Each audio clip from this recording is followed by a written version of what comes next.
અંકલેશ્વરના પિરામણ વિસ્તારમાં આવેલ પ્રાથમિક શાળાની નજીક આજે વહેલી સવારે વીજ કંપનીના ટ્રાન્સફોર્મરમાં અચાનક આગ ફાટી નીકળી હતી।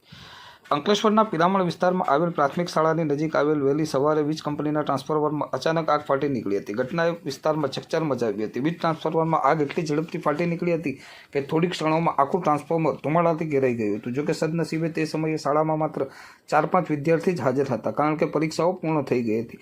શાળાના આચાર્યએ તરત જ જવાબદારી ભજવી અને વીજ કંપની સમક્ષ ટ્રાન્સફોર્મરને શાળાની આસપાસથી દૂર ખસેડવાની માંગ પણ નોંધાવી છે। ફાયર બ્રિગેડની ટીમે ઘટના સ્થળે તાત્કાલિક પહોંચી હતી અને આગ ઉપર કાબૂ મેળવવાનો પ્રયાસ હાથ ધર્યો હતો। હાલમાં સ્થિતિ નિયંત્રણમાં છે અને કોઈ જાનહાનિ નોંધાઈ નથી। વિદ્યાર્થીઓની સલામતીને ધ્યાનમાં રાખીને હવે તંત્ર આગળ શું પગલાં ભરે છે એ જોવું રહ્યું। આ ઘટના ફરી એકવાર શાળાઓની આસપાસ રહેતા ઇન્ફ્રાસ્ટ્રક્ચર વિશે સવાલ ઉઠાવે છે।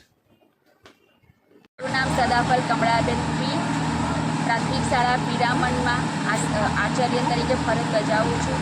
અમારી શાળા પિરામણના બાજુમાં GBA ડીપી બનાવેલી છે। તે ડીપી આજે એમાં મોટો ફાયર થયો છે।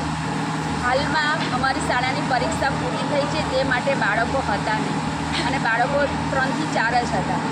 જો ચાલુ સ્કૂલમાં આ રીતે ફાયર થાય તો અમારી શાળાના બાળકો માટે એક ખતરો છે અને અમારી શાળાની નજીક આમલા ખાડીનું પાણી પણ ભરાઈ જાય છે અને જો જીબીમાં આ વાયરમાં જો કરંટ ઉતરે તો તે કરંટની પણ સમસ્યા થાય અને એ વાયરથી બાળકોને કરંટ લાગવાની પણ શક્યતા છે। તો અમારી જીબીને અપીલ છે કે આ ડીપી અમારી શાળાના સામેથી ખસેડે તે માટે વિનંતી।